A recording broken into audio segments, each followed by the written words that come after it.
By 2026, numerous cities in the Asia-Pacific region might have an ecosystem for urban air mobility thanks to a startup supported by Brazilian aircraft manufacturer Embraer. According to startup Eve, the first airborne taxi ranks will be set up in Bangkok, Manila, Singapore, Tokyo, and Melbourne. Today's video will bring you the latest news and information on the revolutionary flying taxis. So let's start the video. Firstly, which cities are on Eve's radar? Eve is keeping an eye on Bangkok, Manila, Singapore, Tokyo, and Melbourne. This is not a novel concept for many of these cities. Uber Air's stunning announcement in 2019 that it would launch an aerial taxi service in Melbourne by 2023 caught everyone off guard. But within a year, Uber discreetly scrapped that plan. Plans for manned and unmanned aerial taxi services have gone on in much denser Asian cities like Bangkok and Tokyo. Eve and a companion now desire a chance at the market. Eve is a subsidiary of Embraer X, an incubator for design and innovation. Embraer X is connected to the unsuccessful Uber Air, while Eve works in the urban air transportation industry. According to a statement from Embraer, its advanced electric vehicle aircraft, EVA, coupled with its extensive global services and support network and a special air traffic control solution, make Eve a strong contender in this market. Up next, will Eve provide aircraft to Ascent? Beginning in 2026, Eve will operate eVTOL aircraft in these cities for up to 100,000 hours annually, thanks to a partnership with the Singaporean business Ascent. Ascent now offers traditional private jet charters, heli charters, and medevac flights. But Ascent is also growing in the market for urban air mobility. According to Andrew Stein, president and CEO of Eve, Ascent is one of the biggest players in urban air mobility in Asia Pacific, and its strong presence in the region makes it a perfect partner for Eve's operations. Our low-emission aircraft can meet the region's enormous demand for transportation disruption. Although Eve intends to send 100 eVTOL aircraft to Ascent, little is known about the specific aircraft. In the market for urban air mobility, Eve is creating a portfolio of solutions, claims Embraer X. According to Eve, the engineering simulator's first flight occurred in July 2020. In October, the proof of concept came after. So what other things is the partnership focusing on? The new agreement builds on previous cooperation between the two parties, which was signed in June and was aimed at driving the growth of the Asia-Pacific region's urban air mobility ecosystem. According to Andre Stein, president and CEO of Eve, Ascent is one of the most prominent players in the urban air mobility sector in the Asia-Pacific area. This makes it a perfect partner for Eve's activities. Our low-emission aircraft can meet the region's enormous demand for transportation disruption. The best recipe for sustainable growth is this one: a zero-emission, low-noise eVTOL vehicle and an urban air traffic management UATM system created by Embraer's Eve are currently undergoing trials in collaboration with the UK Civil Aviation Authority.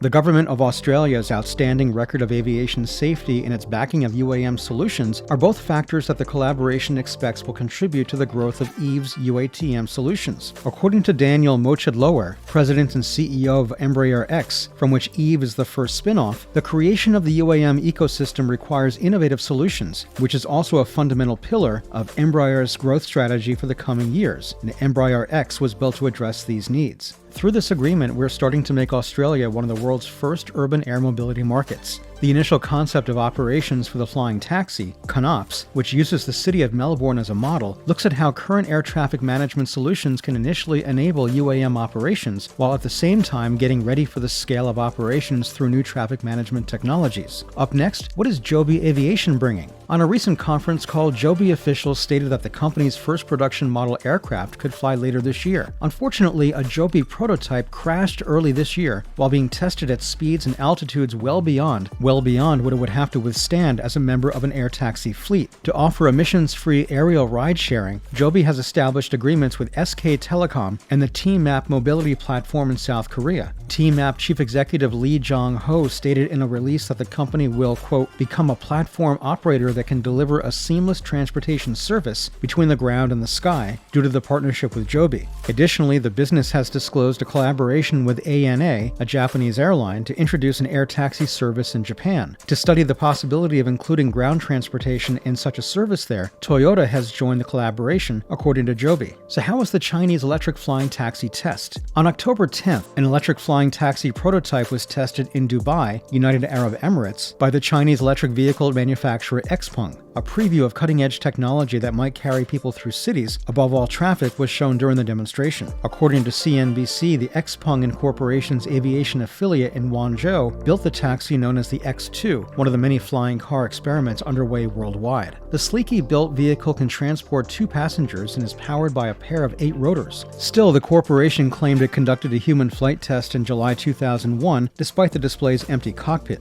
Omar Abdulaziz Al Khan, executive director of foreign offices at the Dubai Chamber of Commerce and Industry, responded to the innovation by referring to it as a luxury good. Many high net worth individuals are interested in technology and other fancy products, and the flying car is a luxury item. Moreover, Dubai is where our clients are located, according to Al Khan. The 2-seater vehicle has VTOL, vertical takeoff and landing capabilities, and a top speed of 130 kilometers per hour. Along with advanced flight control systems, the X2 can fly autonomously. The car emits no carbon dioxide and is entirely electric. With 8 propellers on board, it has a takeoff weight capacity of up to 500 kilograms. Up next, how will the future of transportation be revolutionized by air taxis? Many manufacturers anticipate that by 2025, if not sooner, their vehicles will have received safety approval and be ready to fly. Some well-known air taxi manufacturers include Boeing, Airbus, and Hyundai. Another is Joby, which in December 2020 acquired Uber Elevate, the ride-sharing giant's entry into eVTOLs. Virgin Atlantic and American Airlines are among the investors lining up for the British company Vertical's VAX4 vehicle, which it claims have the most significant number of conditional pre-orders. According to Andrew McMillan, head of the infrastructure at Vertical, it will be a quiet and pleasant, quick and efficient means of traveling around. You can drive more than 100 miles, 160 kilometers, at 200 miles per hour, 322 kilometers per hour, with the VAX4. You get that range because it starts vertically before switching to a horizontal flight path. The VAX4 will accommodate a pilot and 4 passengers. 2 pairs of people will be seated in the back, facing one another like in the back of a London taxi. You don't need earplugs or microphones to look out the windows or converse with other passengers if you're paying your fee. This is because, like most eVTOLs, the VAX4 uses quiet electric rotors to propel itself through the air, producing less carbon dioxide every flight than a Tesla traveling the same distance on the ground below. The Jetsons, Blade Runner, and Back to the Future all promised flying automobiles, but air taxis aren't quite those things. Instead, it's a black cab-sized version of an electrified air travel. It's like Uber in the air. Consider a helicopter without noise or reliance on a single main rotor. Lastly, what are some downsides? Helicopters are incredible devices, but McMillan notes they are also highly risky, expensive, and noisy. The fact that the VAX4 has 8 electric-driven, independently powered rotors is one of the reasons it is safe. As a result, you don't lose the whole vehicle if you lose one rotor. While eVTOLs have the potential to revolutionize urban transportation, their underlying technology is more evolutionary. For example, the design of air taxis is supported by electric propulsion, high-efficient batteries, and lightweight composites. These technologies are being researched in parallel industries. Clint Harper, the Urban Air Mobility Fellow at Urban Movement Labs, a nonprofit created to aid in the facilitation of future transportation options in Los Angeles, states that, "I think we've been able to reap some of the benefits of what's been happening on the surface side of the electric propulsion. We're building upon lessons learned over the last century of air travel," the aircraft designer said, in terms of how they fly and stay in the air. The point is that eVTOLs are not the same as flying vehicles. According to Sam Morrissey, executive director of Urban Movement Labs and Harper's colleague, this is in reality aviation, the next generation of it, a quieter, cleaner, more sustainable aviation. I think people understand how and why we're going to see these new vehicles and technologies as rapidly as we are going to if we bring it back to aviation, the author says. And this is all from today's video. How do you think the flying taxis will deal with troublesome passengers? What about the maintenance and flying operations during windy seasons? Please share your thoughts with us in the comments section below, and don't forget to subscribe to the channel. Thanks for watching.